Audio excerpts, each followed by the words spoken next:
97% of clothing ends up as landfill.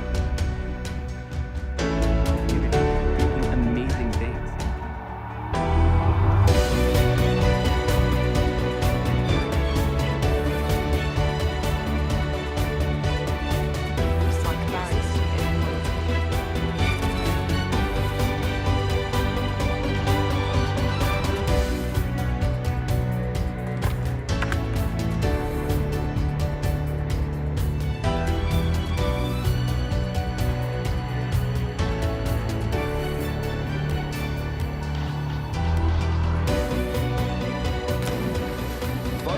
Will not advertise A city-proof emergency. and open source software that restricts. So we try to make choices to put back what we take out.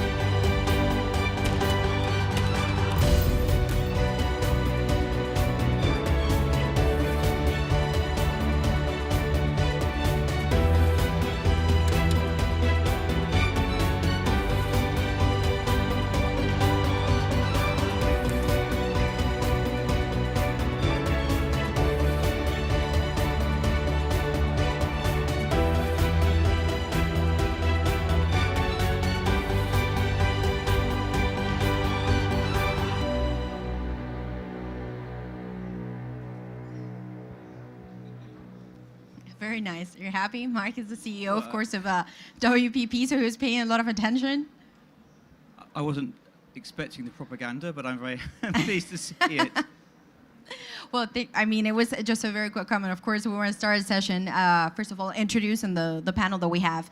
Laxman Narasimhan, he is CEO of Reckitt. We're going to be best friends and share the mic, if that's okay with you for a while. Then we also have, of course, Mark Reed, who is CEO of WPP. You've put this beautiful event and this beautiful panel for us, so we thank you for the opportunity. Pleasure.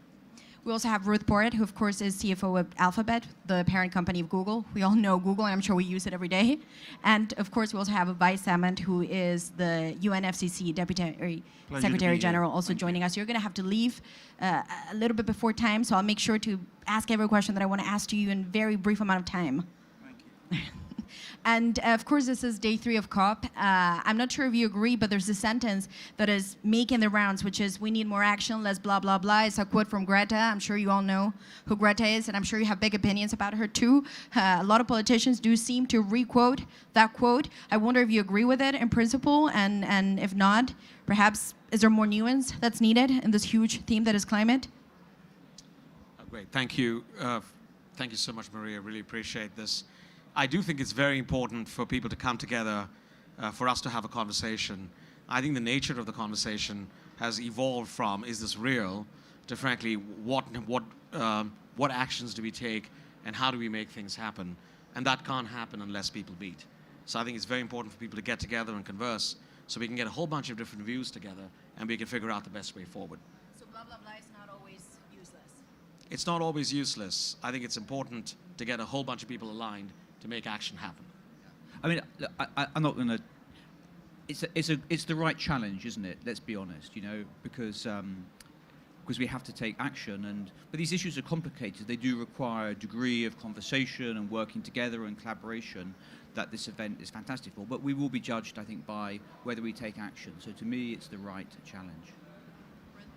First of all, it's great to be with you. I thought it was fantastic when I saw them out there chanting blah, blah, blah, because really the challenge is to all of us. When I think about it, what do we need to make a difference? We need capital, we need policy, we need technology, and we need commitment.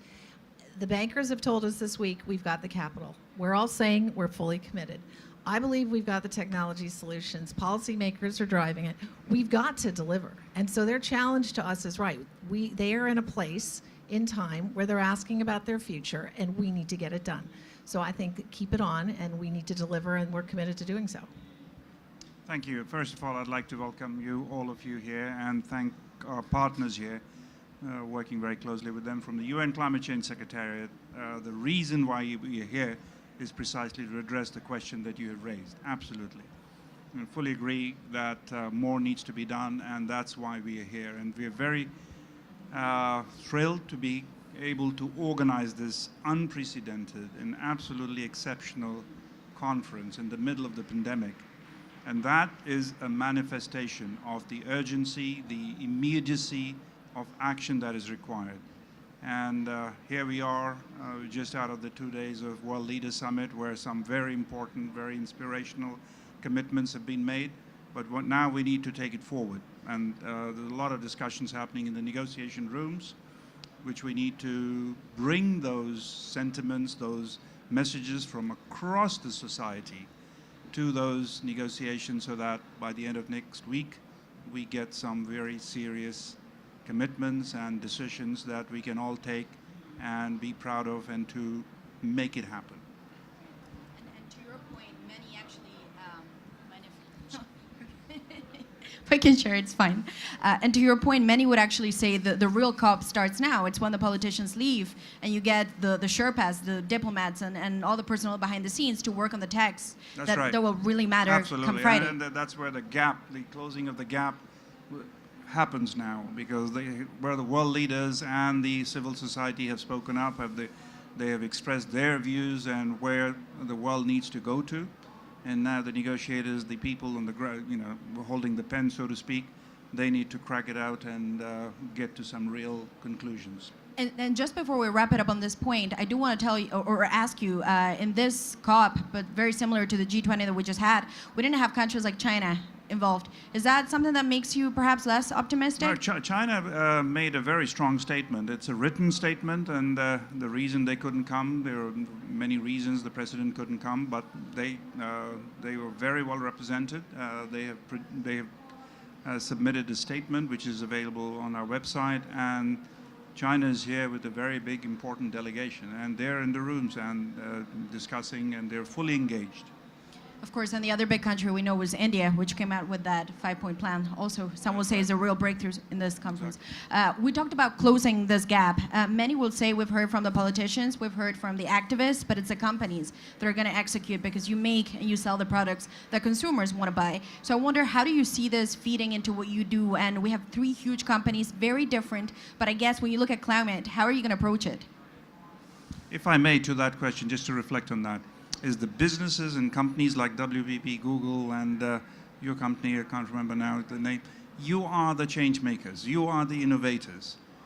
We in the United Nations, we provide the platform to help that change and innovation, and what is needed and what you are capable and have the technology and the expertise to do is to help make that transformational change for the society, to bring about a behavioral change.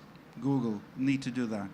WPP, you need to convey that, and so the business is at the front and center of this exercise. I'm pleased to. At Google, we talk a lot about moonshots, and the planet is the biggest moonshot, and we're intensely focused on making sure we're leveraging technology every way we can. A number of statements that we came out with last year. First, we've been carbon neutral since 2007. We committed by 2030, we would run 100% of our data centers and our office campuses on carbon-free energy 24/7, which means never emit carbon to begin with. It's not about offsets. And we view that as the biggest moonshot, because it means catalyzing development of the renewable grid globally, and we're well on our way. We're already running 5 data centers at north of 90%, and we're continuing to invest there. The second is we're looking at how we can use technology in our operations to improve efficiency. And as we see breakthroughs, for example, we did with AI, looking at energy consumption, we open that up, and we want others to be able to share as well. The third thing we did is we looked at how we can use our geo data to measure carbon footprint in cities around the globe, from the built environment and transit, so that we can then empower policymakers to look at what they can do in their cities. And just yesterday we announced we are doubling the number of cities and regions where we're providing this data. We'll have 20,000 cities and regions where we'll have data that can be used, particularly with transit, to understand what can be done within cities where we live, we breathe, we should thrive.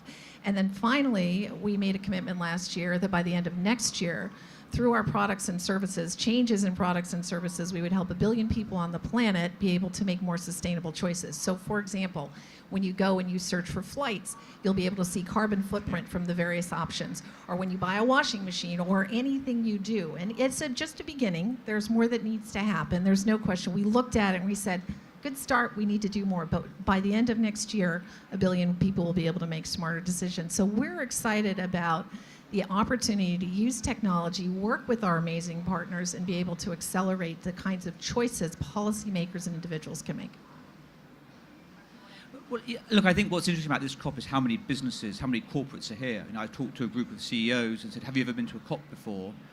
Personally, I haven't. And I'd say 9 out of 10 chief executives I've spoken to have not been at COP. So there's a massive corporate engagement here that I think you've never seen before. And I think that's really important and something that we can build on in future years. Speaking for WPP, we've made our own commitments to be net zero in our own business by 2025, and then in our broader supply chain, so media and production by 2030. We talk about what that means. But 32 of our top 50 clients have set science-based targets, and so they want to work with partners who can help them achieve that, and they want to make their own commitments. So I think companies have a really important role to play. We maybe get on to what consumers expect of us.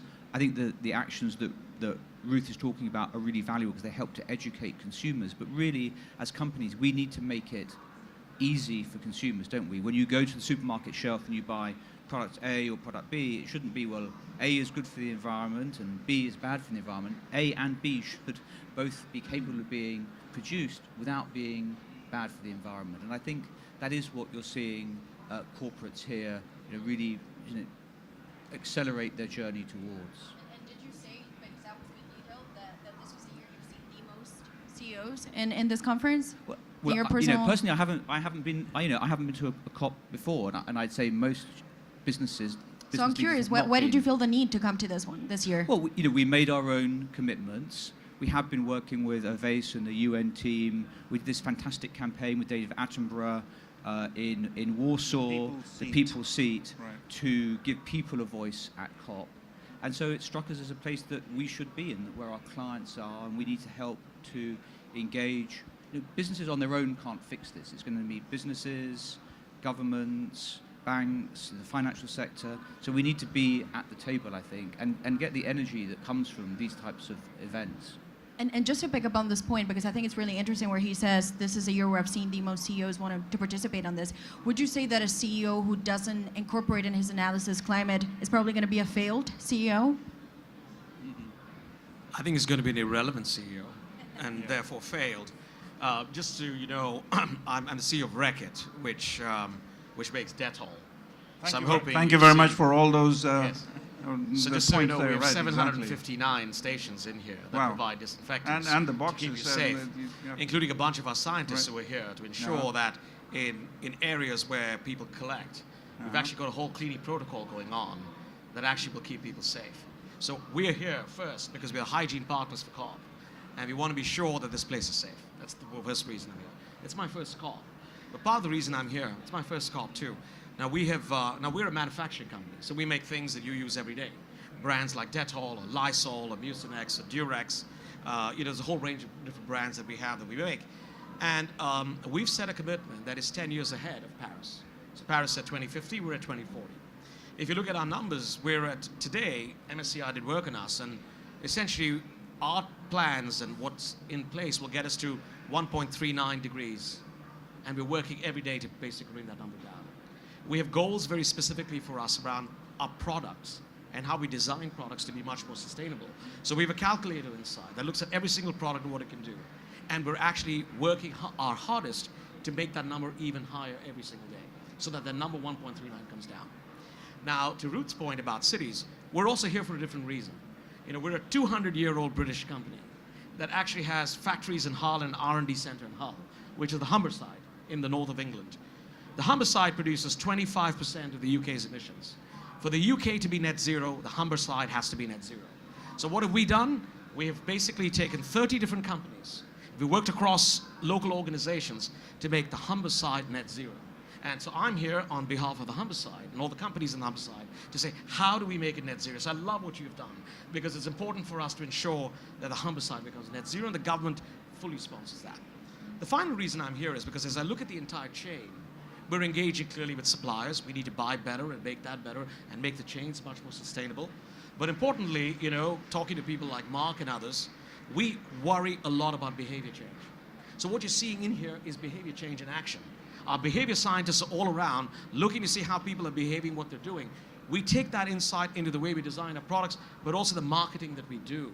So if you look at our Finish washing machine tablets, the advertising is all on ensuring you don't do the pre-wash, because the pre-wash is wrong. If there's one thing you take away from this, do not pre-wash, because you'll save water, and the product actually is, works with that. So this is why we're here, also engaging with people in behavior science, seeing it in action, but also taking it further to incorporate it into our business. You have to make it inside your business. It's not something of an and, it's got to be inside. And if a CEO doesn't care about it, irrelevant and failed.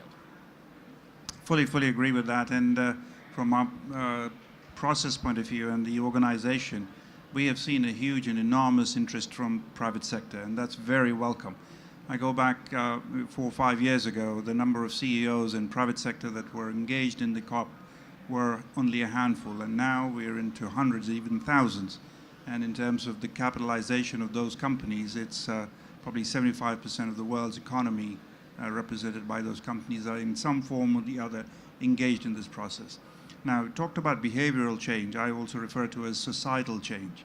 That needs to happen, and that, I believe, is happening. It's a similar situation like people smoking. If we were sitting here about 15, 20 years ago, a lot of us would probably be smoking, and that doesn't happen anymore. And that is the kind of change that needs to happen, and that doesn't happen through regulation or government sitting hard. It is a behavioral change. And I see that happening in climate change as well, and the sustainability, consumption. We've addressed a lot of supply side of climate change process, but we need to focus now on the demand side and bring about that change. Yeah, if I would add, I think that what happens by focusing on climate change is it makes your products more relevant. So it's not only the right thing to do, it's the right thing to do for your business. So it's what consumers are asking for. I think when people talk about it's the great resignation, I disagree with that term. I think the term it's the great reshuffle is a better term. People are looking to work at a place with meaning, a place with purpose, and that's what's coming out of COVID. And when I look at investors, you increasingly see a focus there. We did a sustainability bond about a year ago, and one of the reasons I wanted to issue the bond was to actually document what we were doing around climate change and other social issues, be held accountable to report on it, but most important, support the creation of this new investment class. And what is notable about that is there is such an interest in investing in sustainable product that the interest rate was actually a bit lower than had we not added sustainability. There is a dearth of that product. There is a lot of demand for it. So I think it makes us stronger. And every time we take a step, we look at what we see, whether it's we're going to be carbon-free energy or 100% powered by renewables, others will then follow. So we need to build on one another, and we're looking at best practices and best practice sharing to move this forward. I also think there's something very interesting about the relationship between the pandemic and COP and climate change. Because I do think that we all sat at home for 18 months or much of 18 months thinking about we're going to build back better. And I think this is the first time that the business leaders say, well, okay, here's a concrete thing we can do and grasp. I think it's certainly relevant for consumers, isn't it? Because consumers' behavior tends to change very, very slowly, But an event like a pandemic can shift behavior overnight. Yep. I mean, I just know from my own behavior, I used to get on rather more aeroplanes than I do at the moment, but I run a global company, never leaving my desk. I saw 75% more clients without getting on an aeroplane, and I think our people felt more connected, albeit by video, than they ever had been when we had to fly around the world and see each other. So I think we've learned to work in new ways. We've learned to value different types of things. A lot of people got much closer to the countryside, to nature, and see what's important. So I think that there is a different consumer post-pandemic than there was pre-pandemic, and I think that has escalated the urgency within companies to tackle this change. They realize if they don't, they will be less relevant. And I have a question, and not to be perhaps downbeat on this, but I look at this as me, Maria, not a journalist, but a consumer, and for a year now, I've tried to make this mental kind of click that I want to be more sustainable. But I use Google, I try to search for products that I want to buy, and I find that it's incredibly difficult to figure out what sustainable actually means. And we're talking about this, whether you look at the product that you buy, the carbon footprint that it has when you make it, the packaging around it. So how can we get more clarity as consumers? Because I want to buy sustainable, but I find it very hard. So we have this notion of the value action gap, right?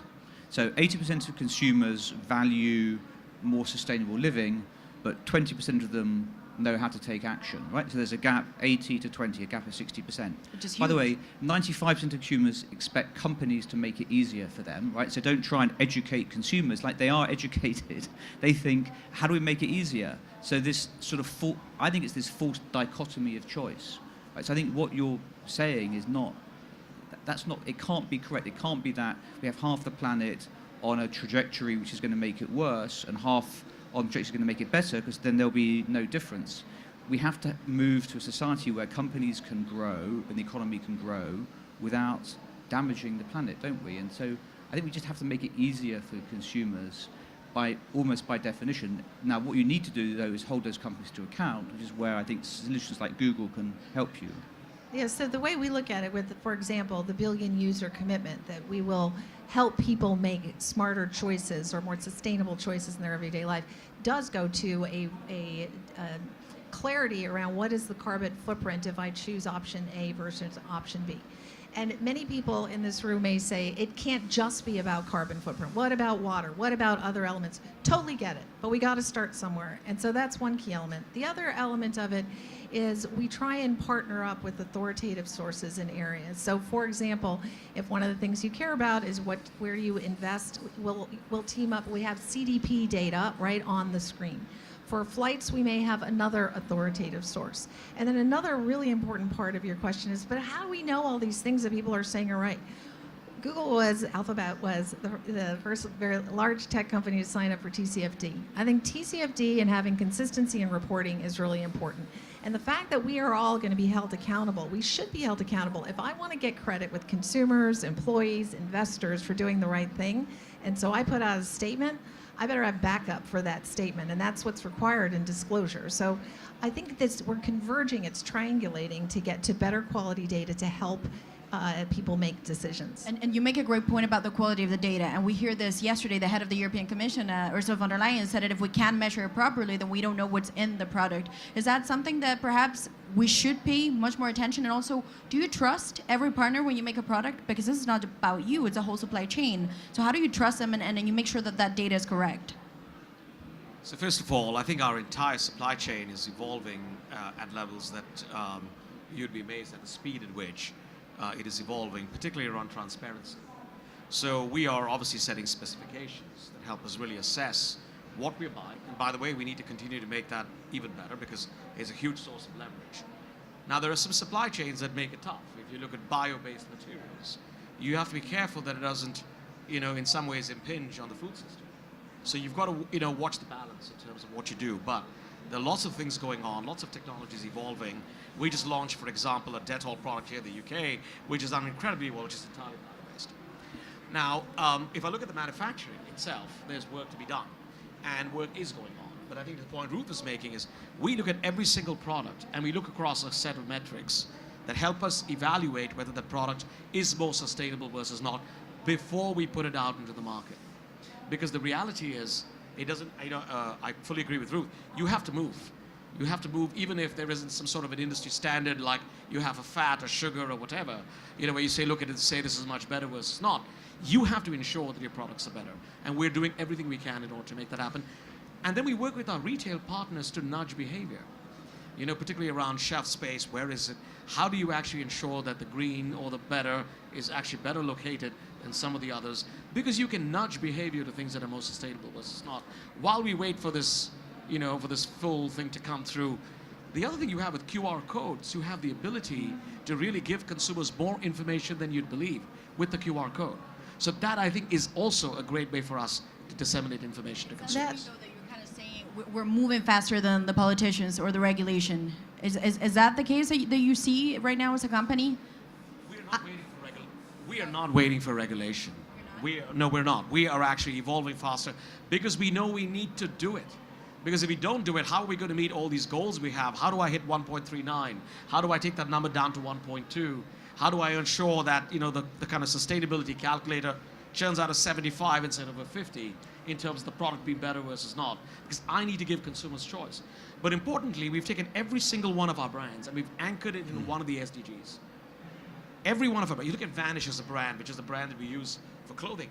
We are really looking at how do we make some of the fast fashion more sustainable. And so the product, the chemistry, all that is being designed to increase the life of clothes so that you reuse more of it rather than you just throw it away.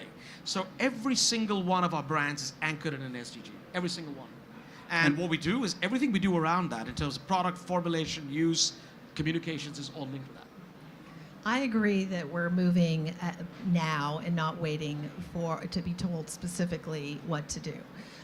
But I don't want to make it sound easy. So scope 1, scope 2, we can measure. Scope 3, all the way through the supply chain, is extremely difficult. And I think all of us are working hard to make sure we can get the data, the science to understand and manage scope 3. So again, I think technology can play a really valuable role in there.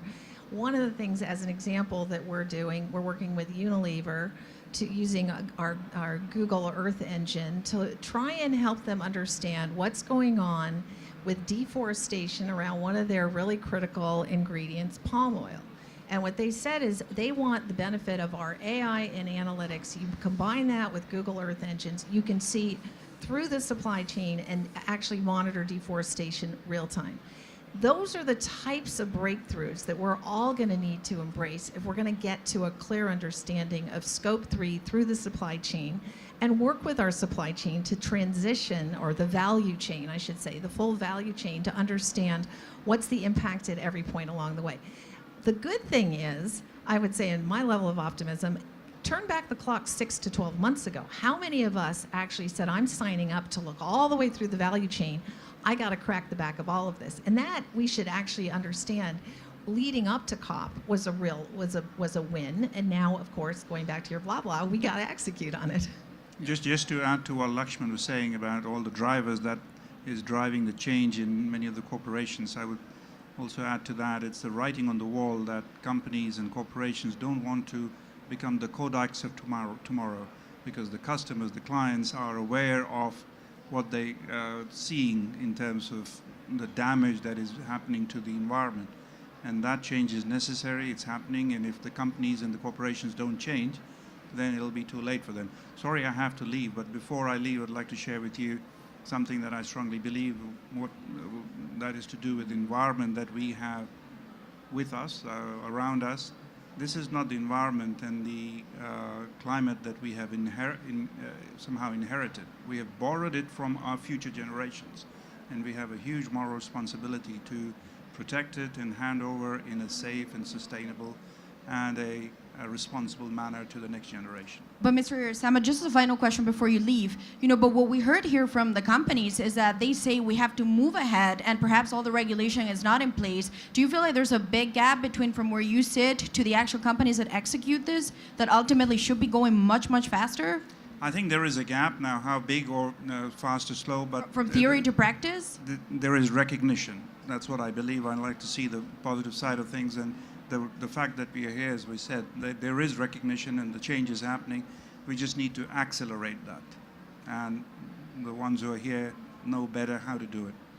Thank you very much. So much. It's been a great pleasure. I appreciate your time.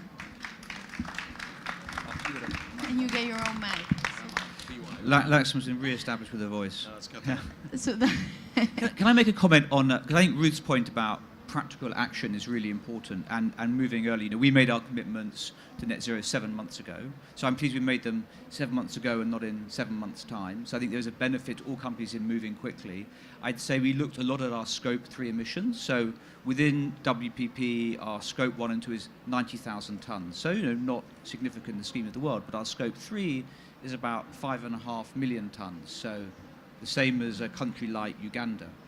And more than half of that is the media that we place.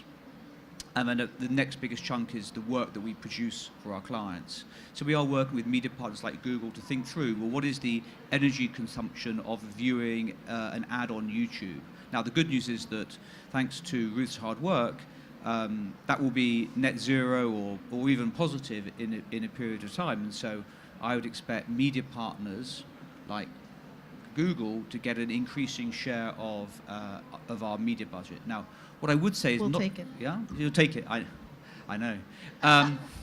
Not enough of our clients make decisions based on that. So too many of our clients make the decision who to work with based on savings on analog media dollars, savings on traditional media dollars, not on whether they'll meet their own obligations by working with us or not. You know, production is another important area where actually the pandemic totally changed our behavior. We learned that actually you can do a production shoot virtually, that sometimes even the director doesn't have to be there physically present. They can watch it remotely. Certainly the clients can watch it remotely. So we were flying people around the world pre-pandemic to South Africa and beautiful countries to have things shot. Now we can do that using the same technology that made The Mandalorian. 97% of all film shot for ads is never used, right? That's a fantastic business opportunity to use AI to tag that, to use technology to tag all that footage and resell it to other clients who want to use it because it's never been used. So we're thinking like very creatively, and I think this is a creative problem we're facing, right? And this is the second time that you say the products are changing, so the way that you market it is probably going to have to change too. So I wonder, where do you see this evolving? Is it about, again, the data, making it clear that you also show what it needs, or as Laxman said, that you portray a product that gets used in a different way? How do you see that changing? Well, I think companies need to figure out how to factor climate change into their buying decisions. Now, the easy way would be that there was a price, so you could compare the price. But we don't have that, so we have the complicated ways. They have to use their judgment to decide who they want to work with, and that I think is what makes it a little bit harder. And Ruth, before I think you referred to a bond that you issued. You talked about bond, yes. how, in fact, you placed it better than a normal standard bond because it had that green component. The financing, of course, is always crucial. Are we going to see that kind of translate and make these products very attractive in a way that perhaps the old financing isn't? Well, so what we saw after we did our sustainability bond, we actually convened a host of treasurers to share our practices and what's the standard to make sure that it's clear how you're delivering on it. The volume's been up 4 times since we actually issued our bond. And that's 2 points. One, I think it's attractive and we're addressing what it is that people want to invest in. But it also goes to another point, which is every time you show the art of the possible, it raises the bar and others follow. So for example, years ago, we decided we became carbon neutral in 2007. Then we said we wanted to run 100% of our day. We wanted to match all of our energy consumption with renewables.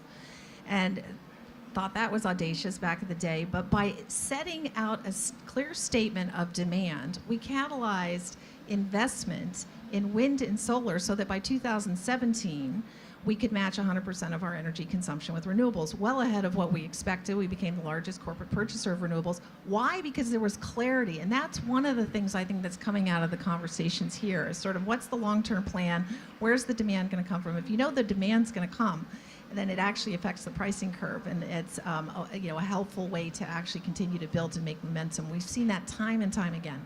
Laxman, would you agree with that ultimately there will be a financial benefit to the way a company is run if you're able to prove your green credentials for investors? I think so. I think the conversation with investors has gotten so much more sophisticated over the last 5 years on this area. In addition, if I look at what we do from the standpoint of power and power generation, all our factories in the US, India, and Europe are 100% renewable. These are all our factories that actually we already do that. We've also done, some of our revolver financing is linked to our MSCI score, which actually helps us say that, listen, we're going to take our financing and link it to our delivery commitments measured with the MSCI score, which is the one that we've got tagged to. So what it does is across the entire system from a financing standpoint, the conversation with investors, our ability to attract new pools of capital, all those are extremely benefited by what we do here, no question. So you said new pool of capital pegged to green, essentially. You do see big money flowing in. I think there are a lot more funds, a lot more investors who have raised funds in order to ensure companies can access those funds, particularly if they are, if they're sustainably built into what they have. They can measure it, they can report it, as Ruth said. And some of these things that Ruth said, I think I fully agree with. If I look at the extended supply chain, some of these things are very complicated. Scope 3 particularly very tough. I would just add another scope, which is what does the consumer do at the end of it? You might even call it scope 4. And to us, that's something that we're looking at quite closely because it's quite of an important element for us around how we change consumer behavior. I have a question for the three of you, which is how much do you worry about greenwashing? You mentioned the shareholders, you mentioned the investors. This is the one thing that keeps coming up and up again. The regulators also say they worry a lot about greenwashing. How much do you worry about it? How much time do you spend thinking about this? Maybe I'll talk about that because I think, look, communications is an important point, and I think that companies like Ruth's and Laxman, like Alphabet or Google and Reckitt, should be able to communicate what they're doing. My frustration talking to CEOs is they say we're doing all of this, but we don't get credit for it. We don't get credit from investors. We don't get credit from consumers. So I think companies should be able to communicate clearly and fairly and transparently the actions they're taking and the benefits and get the credit. At the same time, there is a challenge. We have to do that in a fair and accurate way. And I think that that's down to us. I mean, we're starting to train. We train our people at WPP in how to make fair claims, what they should avoid. I think greenwashing in this age of social media, it's very easy to be called out. So it's a dangerous, I think, route to go down. So I think that companies now see the benefits of taking action, the benefits of communicating fairly, but the perils of greenwashing. So I think the tide has changed a little bit on that. So it really is in their mind, so if I get caught, this is going to make me look very, very bad. Like even worse. Like I give up all the benefit, right? Ruth, you want to talk about how much time do you spend thinking about we have to avoid greenwashing, but also communicate better what we're doing? I completely agree that trust is binary, and you earn it. You work so hard to earn it. I think so absolutely. When we did, for example, our sustainability bond, one of the key issues was to make sure everything was super substantive. There are people who will actually help and audit and make that the bar is high enough so that it's really clear you're doing something that's substantively making a difference. Everything, I completely agree with Mark, everything with respect to any kind of product statement, which is why I went back to when we're doing our rankings, we'll go to authoritative sources and add sort of an accreditation element to it. I think we all need to take this very seriously. This is, at the end of the day, Mark knows this better than anyone, our brand is our promise, and so we need to make sure that we're protecting it in the right way. If I could just add one thing, I think one thing that we just did a whole session on this, there is a linkage between climate change and what is happening to the planet, particularly with regard to things like water and what is happening with migration of people. Over the course of the pandemic, the investments we've seen in things like basic sanitation, basic hygiene have gone down enormously. We've seen, we have an intimate wellness business, and if you look at what's happened during the pandemic in crisis centers, it has actually dropped off enormously. We have a business that is protect, heal, and nurture in the relentless pursuit of a cleaner and healthier world. But in order to do that, we can't forget our social commitments as well. I know we've talked about environment quite a bit, but the social side of it is really massively important for us. And our brands play a big role on the social side, teaching people how to hand wash, the behaviors that we teach in schools around intimate wellness. These are things we just simply have to bet on and do. Now, it's not part of any MSCI score. It's not. But if we don't do that, we want to authentically engage with our consumers at the time when behaviors are being changed. So it's very important to think about it much more holistically than just climate. Because I know climate's very important, but it's beyond that too, particularly for the brands and the role that we play. And go ahead, did you? Well, you made a very important point, which is we talk about climate change. That immediately takes us to climate justice. And I think we've all seen in the last 18 months that yet again the most vulnerable suffered the most during the pandemic. The most vulnerable, very much to Laxman's point, will suffer most from climate change. It's climate refugees. It's the food crisis that we're seeing. I think similarly, when you look at the transition that's critical in society, how are we, with conscience, going to ask people to transition from the old economy to the new economy if we're not training them for the jobs of the future? We have to give them a clarity that they're going to have a fair, appropriate way to make this transition. So all of these issues are linked. We do a lot in digital skills training because our view very strongly is the only way to move forward equitably is to actually train people for the jobs of the future. Every single one of these, you can't deal with one without dealing with the other. And I'm so happy you made that point, because in this conference, especially on Monday, when the wealthy countries spoke about this huge transition into a greener economy, they did say and also conceded that the emerging ones are not there yet and will need financial commitments to help that transition happen. So I wonder, where do you see companies playing into this? Because clearly there is a big gap that's going to have to be filled. Jobs, investment. Yeah. But, you know, I think actually companies can play a very interesting role, because actually we operate globally and we manage our reputation globally.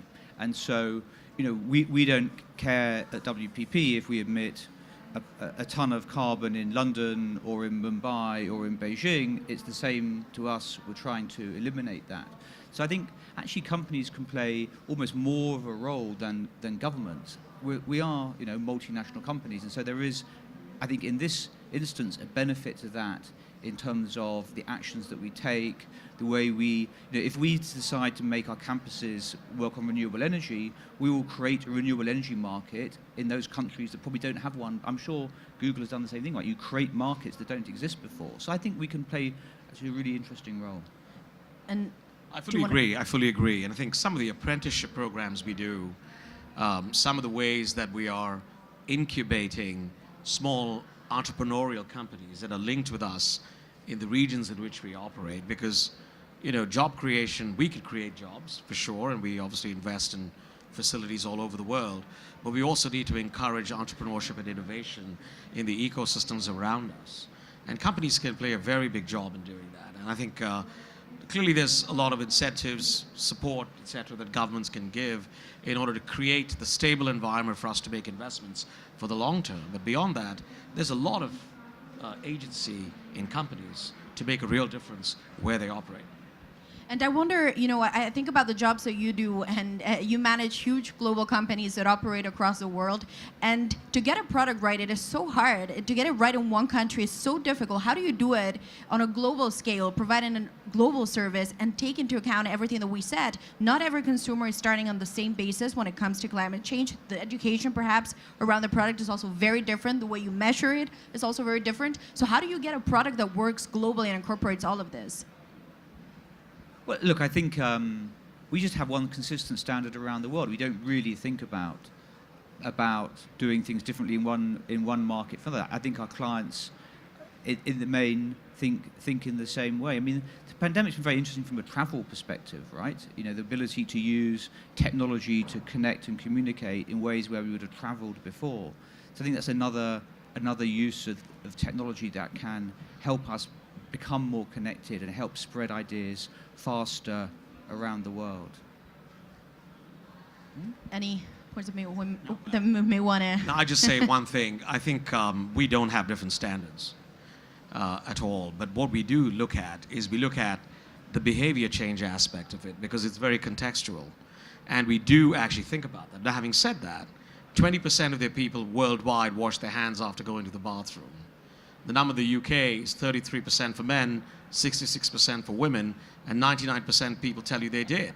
Now, so we have education to do not just in the UK, but also in places like India and Africa and others, around how we bring these simple behavior changes in.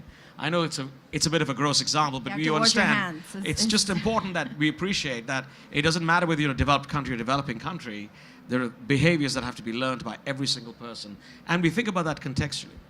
And Ruth, before we came into the session, you were talking about your experience in the previous financial crisis and how one day you kind of wake up and you see this big implosion. Is that something that you think could happen when it comes to climate? You know, there's also a lot of criticism that perhaps a conference like this is exaggerated and that we're creating panic on people. How do you see it? I think we all now understand what the word exponential means because of COVID. You know, exponential, what was small and easy and manageable today overwhelms you. And we saw that in the financial crisis. And what really struck me during the financial crisis is there was a period, at the time I was advising the US Treasury and the Federal Reserve through the housing crisis and then AIG. And there was a period where people used a metaphor that dominoes were falling. And then at one point, you realized it wasn't dominoes. You reach a tipping point, and it's popcorn. and it just starts popping everywhere. And you don't know where in the pan it's going to hit next, but it just keeps popping and you can't control it. And I think the metaphor, as I was reflecting on it, walking the halls here the last couple of days, think about popcorn. It's when the temperature gets to a certain level, the popcorn explodes. It is the perfect metaphor, tragically, for what we are dealing with. And so we are out of time. I think that the urgency that people claim they feel, they should feel, and we need to act on it, because we will not be able to, we will reach a tipping point and we will not be able to promote. We are already beyond where we need to be, and therefore this urgency, I love your questions, are like, what do you get done and how do you get every one of us to actually pull whatever lever we can to make a difference? And given that we're getting to the end of the session, and I know you're very busy, so I want to keep it on time, I do have a question that, to me, I think about this all the time. You know, we talk about sustainability, but one aspect of perhaps sustainability is to buy less, to consume less. Is that something that you would think you can still do, be a profitable business, and also have consumers that tell you to be sustainable, maybe I want to actually buy less? Well, if I think about what is it that you buy less, that's an important element too, because I think, as I said before to you, we have Vanish, which is a brand that we use. If you take a look at the periodicity of use, there's lots of options for them to increase the periodicity of use. But if you look at the overall life cycle of what they spend on, they probably will spend less money on clothes, but keep it fresher with some of the products that we use. So I think it's really a question, it's just not about an individual product. It's about what you then do with it across the life cycle of what it's used for. And if you can extend the use of your clothes, you can extend the use of your shoes, the machines last longer, absolutely. It's things that we can do with products that we make. So we absolutely encourage that. So you don't actually see it as a threat, essentially. CEO, that you hear this thing of, well, I'm a consumer, I want to be responsible, maybe I just want to scale back on everything. Think about it, the penetration for some of our brands range from between 9% to 49%. Depending upon the brands that they're in. So there's obviously a lot of upside on penetration. We focus a lot on penetration. How many people are buying our products? Then there's a question of how often they buy them, and what they buy them for. And if we can find a way to extend the life of some of the things they buy them for, make the clothes less germy, last longer, etc., then actually we are, in fact, enabling responsible consumption. So we believe in responsible consumption, and we have a role in terms of how we make that happen. And you think you can still be profitable? Absolutely, but you think there's actually a market opportunity for us to do even more of it. And Mark, you agree with that? Yeah, look, I think the logic of business is definitely growth, right? So that's what gets valued, and that's what companies want to do. At the same time, I think that the consumerism and the consumerist society is increasingly being questioned by people. There's no doubt that the advertising industry has played its part in creating and sustaining this consumer society, and maybe we need to think about how we can play a part in changing the nature of that society and get consumers to pay more for products that last longer, not buy 3 things at a third the price that have a bigger impact on the environment. We did a fantastic piece of work with H&M, where you can take your clothes into an H&M store in Denmark and have them recycled sort of live in front of you, and that talks about sort of the circular economy. So I think that this will be solved by, among other things, human creativity and ingenuity and innovation. Just look at what we've done in the last 18 months with COVID, and I think that should give us hope that if we can apply the same degree of passion and energy at solving a problem, we should be able to solve it, and that people's behaviors, look at the sacrifices people made, right? And the climate change may take longer to come, but it's no less severe, is it? And you mentioned one specific company. I don't want to do product placement, but we all know the company he referred to. It's a big fashion chain. H&M, yeah. Even fast fashion, they don't want to be called fast fashion. Is that where you see your opportunity perhaps in the future? The company that makes a product, at this point, they don't want to be associated with that type of consumerism. No, absolutely. And they want to be, absolutely. Is that where you think that the companies will kind of say, yeah, I don't whatever think those companies I did want before to. changing? There's always if you're in the fast fashion business, there's always going to be someone faster than you, right? That's like, there's a new company, that's come out of China that I think they launch 3,000 new products a day at an even cheaper price point. That's not a sustainable business in the future. So we have to get out of that. And would you say the consumer wants that? Because a lot of and this is just my personal experience, but a lot of the people around me, they would tell me, I don't want to buy or products from a company like that. That's making so many of these products every day. I know the quality is bad, and I know they do damage. I don't think our kids want to buy it. They don't want to do it? No. I mean, my daughter is 11, so she's, but she was asking me, where can I go and get recycled clothes from? Where can I go and get recycled furniture from? Is there a place I can go and pick stuff up from? So I think that I think young people feel very differently about this, actually. I'm going to take a slightly different approach. I think you're right in certain parts of the world, but I don't think we need to be in a position where we actually have to make a choice between climate change improvements in all of our businesses and near-term economic growth. And in many parts of the world, we can't. In many parts within all of our countries, we can't. And so I worry that too often we get these false choices. So as an example, I mentioned within our data centers, we challenged ourselves to improve energy efficiency. Using AI, we did. We did by about 30%. And so we had savings and we did something good for the environment. I think there are plenty of places where there's tremendous low-hanging fruit. All of us have it in our businesses, and we can meaningfully move the needle. We have so much work we need to do transitioning parts of the economy, and that will take time. We need to start now. We need to do it with energy, no pun intended. We need to do it as quickly as possible with the attention, but I don't know that at this point that's the choice that I would end up focusing on first, because what we don't need is polarization on this very important issue. And I'm happy in a way that you called out the question, because some will say just the premise of it is a Western tick to say, oh, we need to buy less, because, well, it's not the case for everyone. So, it's a very good point.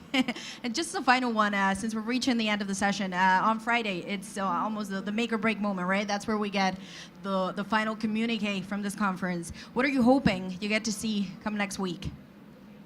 We're going to start this way. Okay, I hope that we get to see sustained commitment to change, and that we begin to start seeing people moving into action.